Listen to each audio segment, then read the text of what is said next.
me lembro que o pastor me chamou no almoço da igreja para falar a respeito da igreja aqui de Jacarepaguá. Esse imóvel já havia sido alugado, era uma expectativa que havia no Campo de Bom Sucesso para a inauguração, e justamente no momento em que o imóvel aqui foi alugado, a obra começou na sede, em 2015, começou a obra na sede. E precisou parar, então, toda a obra que estava sendo feita aqui no imóvel aqui de Jacarepaguá. E o pastor me convidou, no ano de 2016, meado de 2016, para que a gente viesse para cá e acompanhasse o retorno da obra, visto que estava faltando, para que a gente, então, pensasse na inauguração da igreja. No momento em que a gente chegou aqui, e só tinha cadeiras embrulhadas e muito pó, e um grupo com o propósito de orar e pedir ao Senhor que preparasse o momento e preparasse todo o caminho, toda a estrutura que a gente precisava para que a igreja fosse inaugurada.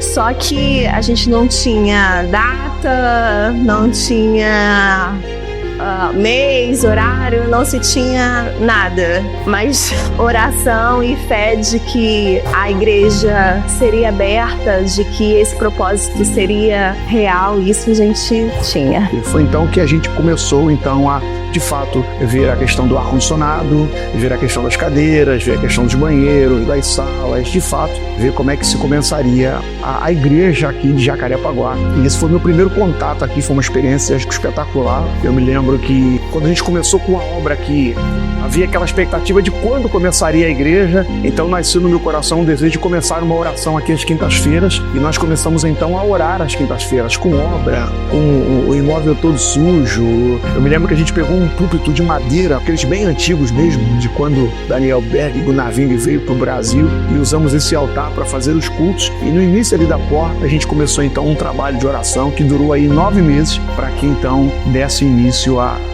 ADB Jacarepaguá. Fiquei sabendo pelo pastor Maurício Meleiro já. Ele tinha comentado comigo que ia estar inaugurando aqui a igreja, aqui em Jacarepaguá, e aí isso despertou a gente. A gente era de Jacarepaguá, a gente morou um tempo lá em Maricá, mas a gente morou aqui muitos anos aqui em Jacarepaguá. Nós já éramos do Campo de Bom Sucesso, né? Eu me batizei em 2009. Quem estava no meu batismo, inclusive, era o pastor Alex. Eu tenho foto, né, com aquela roupa do batismo, com ele junto. E nós estávamos morando em Maricá nessa época, então nós meio que estávamos fora de uma igreja do campo, mas ainda éramos no Campo de Bom Sucesso. E houve um convite do pastor Alex para Oséias, mas nós já sabíamos da igreja, porque já de mais de um ano o pastor Maurício falava: olha, vai abrir uma igreja lá em Bom Sucesso, lá em Jacarepaguá, num lugar muito bom, na via principal, Jeremário Dantas. Então assim, nós já sabíamos da igreja. E quando teve a inauguração, nós viemos, a igreja era muito diferente do que é hoje, estava lotada, isso é uma realidade hoje, estava muito cheia, e eu na época ainda fiquei pensando assim: nossa, essa igreja cheia assim, mas só de gente que já é da casa, né? Não tinha gente fora. E eu pensei, como que vai ser depois? Será que a igreja vai ficar vazia, vai ficar cheia? Mas sem pretensão nenhuma de vir pra cá. Então foi acontecendo. Uma vez, no próprio dia, no dia da inauguração, o pastor me viu Ana Paula ali atrás e parou na nossa frente e falou assim: vou orar a Deus para vocês voltarem para o Rio de Janeiro, e vocês serão os grandes obreiros aqui nessa igreja. E o pastor Jaime, no final do culto, falou assim: nossa, vocês estão aqui, que bom. Vocês estão por Maricá ainda? Sim, pastor, estamos em Maricá. E eu sempre muito reservada na minha. E o pastor Jaime falou assim: olha, eu vou orar a Deus. Pegou na minha mão e falou assim: vou orar a Deus para vocês voltarem para o Rio e serem obreiros aqui nessa casa. Foi uma profecia ali que ele lançou e eu agarrei. Aí fiquei quieta, porque eu pensei, gente, eu sou muito bem, estou muito confortável em Maricá. Aí falou amém, aí o Zé falou amém, e eu não. Aí o pastor Jaime, naquele jeitão dele, falou assim: não, fala amém. Eu, amém, pastor, mas assim, aquele amém, só por educação. E aí ficamos aqui. Depois voltamos de Maricá para o Rio. Ainda fiquei meio na dúvida, mas em junho de 2017 nós oficialmente começamos a congregar aqui em Jacarepaguá. E tô aí para somar, para estar junto com o pastor Alex, não só com o pastor Alex, mas com todos os departamentos da igreja. E nós fomos chamados para isso, para apoiar, porque pessoas vão chegar sedentas, então eu disse, e nós precisamos estar preparados, né, espiritualmente, né, para poder apoiar essas pessoas, receber essas pessoas. Eu estudava na FECAD, na Faculdade das Assembleias de Deus, e lá tive o privilégio de conhecer o pastor Douglas. Eu estava num processo de mudança e ele havia me dito que a Assembleia de Deus abriu uma filial aqui em Jacarepaguá. Eu confesso que eu relutei um pouquinho e estava em busca de outras igrejas, outras denominações, até que um dia eu encontrei a irmã Raquel. Ela disse que estava congregando aqui também e eu me entusiasmei, chamei a Cristina. Quando eu entrei na igreja, eu fui muito bem recebido. O pastor Alex tem um jeito muito especial de abraçar as pessoas. Fui muito bem recebido, ele me tratou com muito carinho, com muito respeito. Falei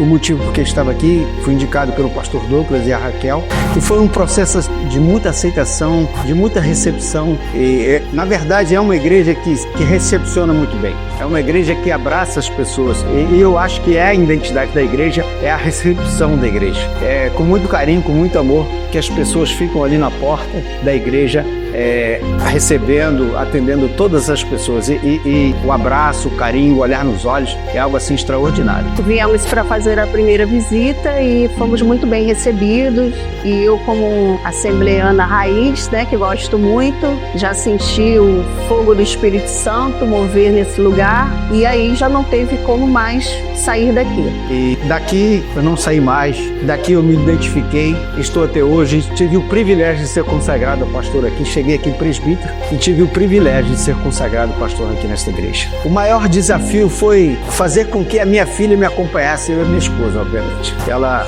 tinha dito para nós que não viria e causa uma frustração no pai e na mãe, porque nós sempre estivemos juntos e, infelizmente, a palavra dela queria ficar na outra igreja. Ela estava num estudo bíblico com uma pastora amiga nossa, vou dar um testemunho já de frente para trás.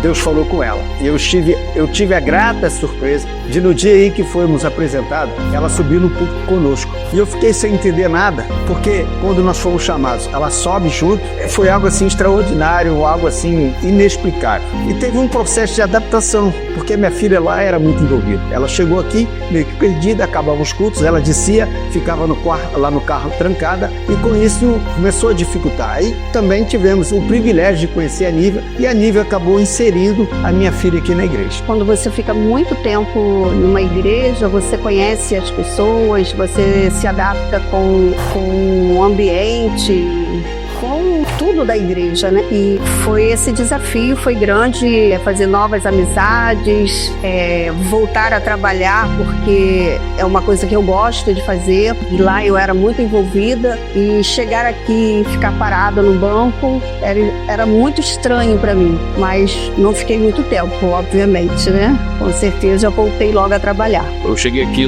na igreja, aí o pastor Alex falou assim, cara, tô precisando de um líder para liderar os homens, né? Falei, pastor, só liderei jovens lá na Barra da Tijuca e tal. Aí ele foi, cara, vamos orar pra Deus dar direção, né? Você ser o líder aqui dos homens e tal. A igreja já estava enchendo. E eu acabei aceitando o convite, orando, eu aceitei o convite, foi um desafio. Eu fiquei mais ou menos 6 meses liderando os homens, fiz alguns eventos. E foi legal que o primeiro evento que eu fiz com os homens, deram mais ou menos 50 homens. Eu fiquei surpreendido, tá? Foi legal. Foi assim, um evento com muita resenha, futebol, churrasco, né? Músicas, palavra. Depois de 6 meses, ele me ligou, o pastor, cara, eu queria bater um papo contigo, queria almoçar com você e tal. Você tá onde? Eu tô em Jacarepaguá, vamos marcar em Bom Sucesso. Aí a gente marcou um almoço aí em Bom Sucesso. Aí ele falou assim, cara, eu tenho visto a tua dedicação no reino, mesmo que você é um cara que tem compromisso com o reino, eu te observado, e eu orei muito a Deus, ele dizendo isso pra mim, eu orei muito a Deus, e Deus sinalizou você como o meu segundo dirigente ali da igreja para poder apoiar. Cara, aquilo pra mim foi uma... Eu tô emocionado, toda vez que eu falo isso, foi uma resposta de Deus, sabe? Eu nunca esperei, nunca almejei, mas eu lembrei da minha mãe, quando ela falava comigo, você vai ser o pastor, mesmo no mundo, eu lembrei da minha mãe falando isso, você vai ser o pastor. Eu chorei na frente do cara, e eu falei, cara, erre-me aqui, cheguei em casa, conheci com a Ana Paula, e depois a gente teve uma reunião, ele, a Ana Paula e a esposa dele, a pastora Raquel, e tô aí, né, tenho amadurecido muito na fé, né, isso pra mim foi um desafio, eu não posso correr, é um compromisso que eu tenho que levar minha vida toda, eu sei de onde Deus me tirou e tô firme aí, cara. O desafio foi e é sempre a gente entender que a gente precisa caminhar debaixo da direção dos céus, né? Não é sobre pastor Jaime, não é sobre pastor Alex, é sobre o reino que precisa ser guiado e dirigido pela vontade de Deus. E a gente, às vezes, se pega colocando a nossa vontade naquilo que é a vontade de Deus. E aí, quando a gente percebe que a nossa vontade acaba prevalecendo aonde deveria ser a vontade de Deus, a gente acaba se decepcionando. Então, sempre é entender o coração de Deus e a vontade de Deus para vencer esse desafio, de ser uma igreja que, de fato, aponte para Deus e cumpra o propósito de Deus aqui em Jacarepaguá. Um dos maiores desafios que nós encontramos nesses 7 anos foi, em todo o tempo, buscar em Deus estratégias, caminhos, para que de verdade fôssemos aqueles que conduziriam de alguma forma aqueles que por essas portas viessem a entrar a Deus, a saber quem é Jesus, a conhecerem o verdadeiro evangelho.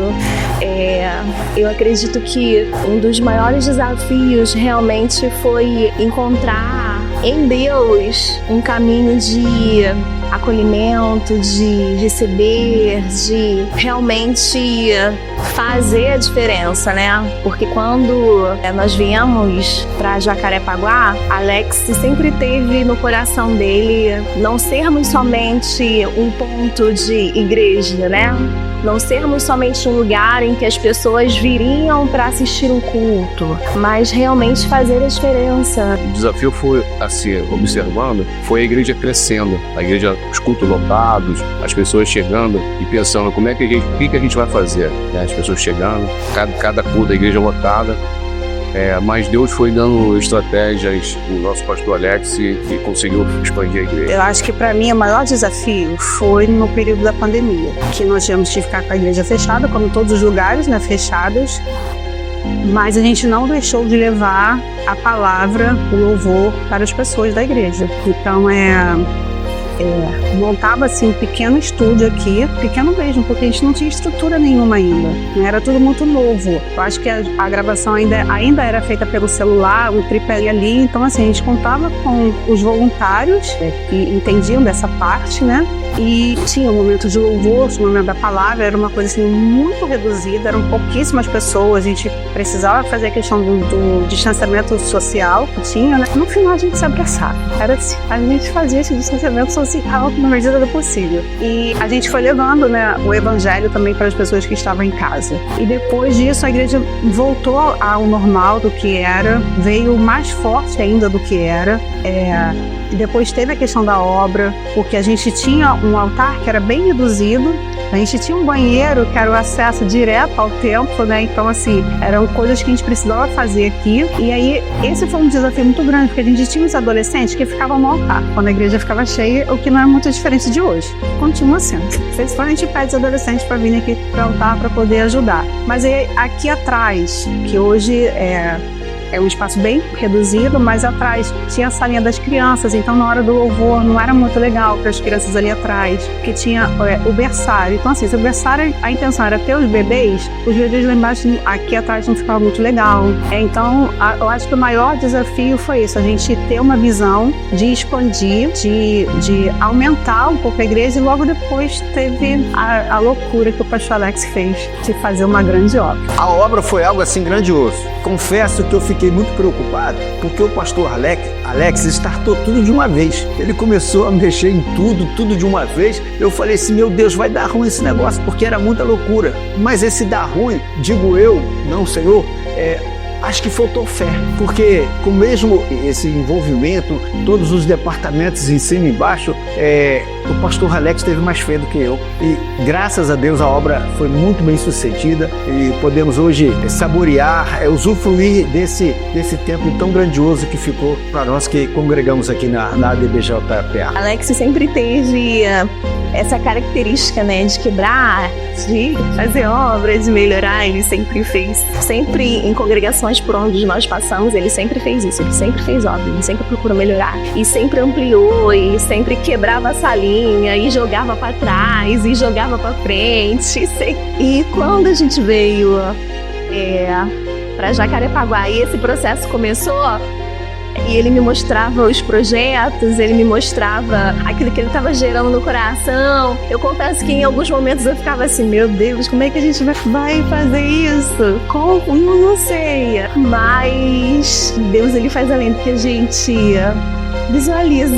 Deus, ele faz além do que a nossa perspectiva, do que a gente espera. E passar por esse processo, eu posso dizer que foi muito mais tranquilo do que eu imaginei que seria. Loucura, loucura, loucura. Você imagina só, você pegar 3 ambientes e fazer simultaneamente. O templo principal, expandir o altar, o templo dos adolescentes e também a obra também aqui do Kick, uma coisa de louco.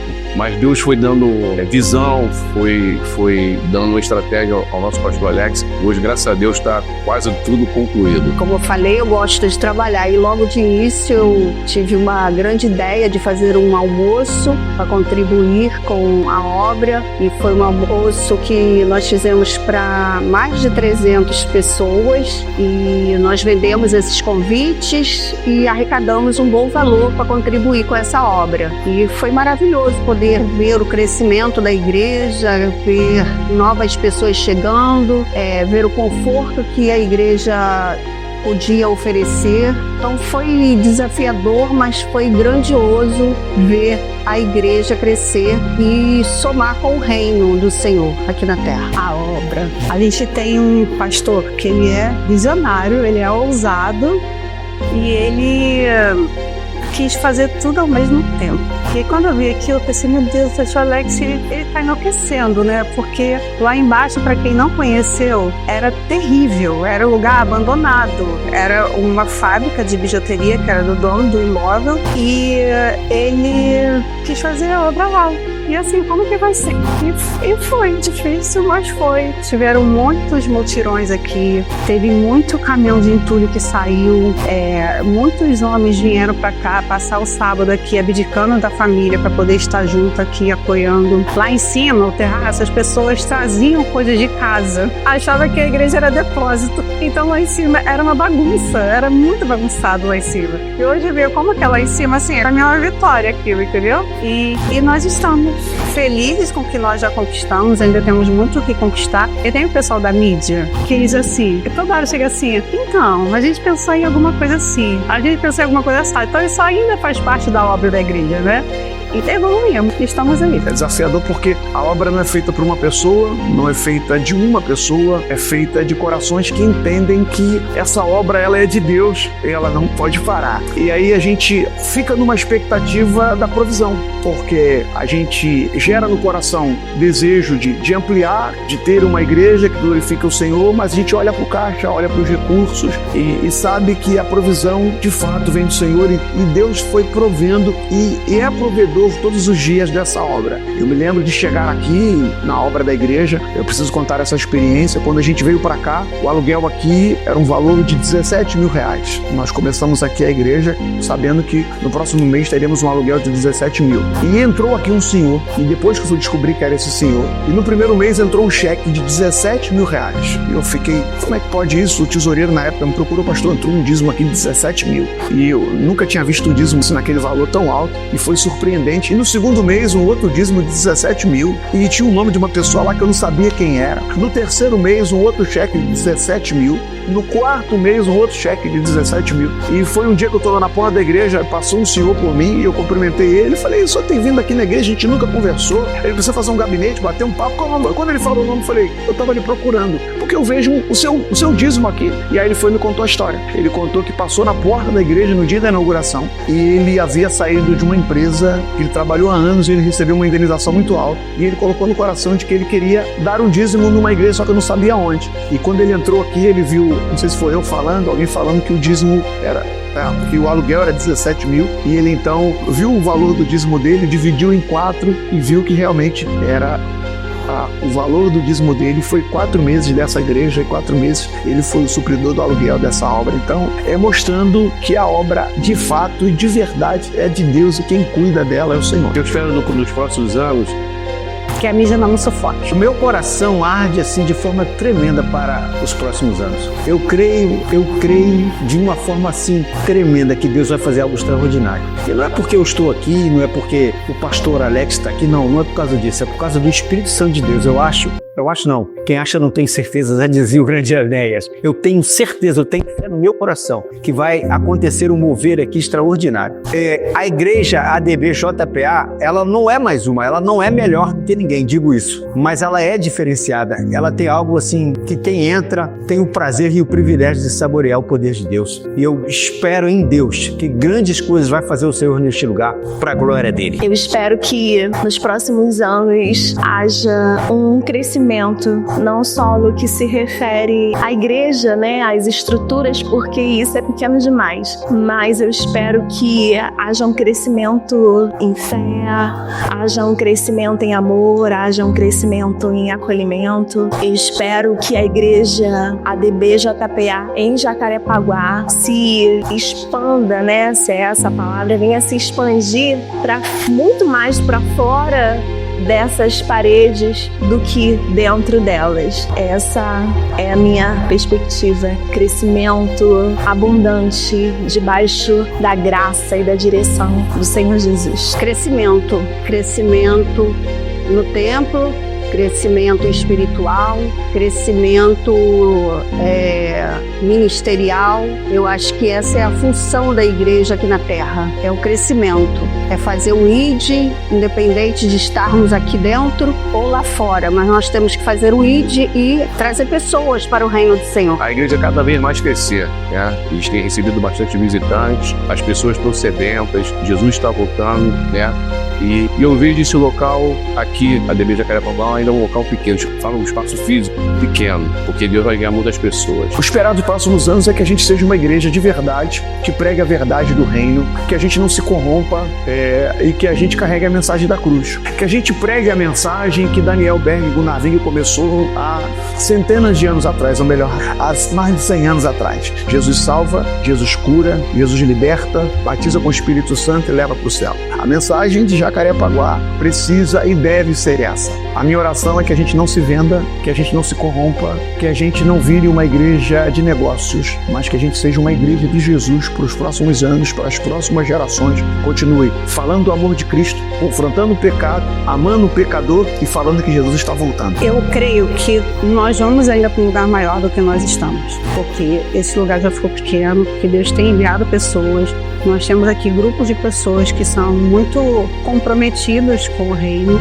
Então, quando as pessoas chegam aqui, não é só uma igreja, não é só isso. Tem pessoas que têm um coração bom, pessoas sérias. Nós temos um pastor que é um pastor de vidas, de pessoas mesmo, e que abraça. E isso traz crescimento. Então, esse lugar está pequeno já pra gente. A gente precisa ver um lugar maior, Deus precisa nos mostrar um lugar maior, porque eu acredito que quando a gente fizer 10 anos, talvez não seja mais aqui.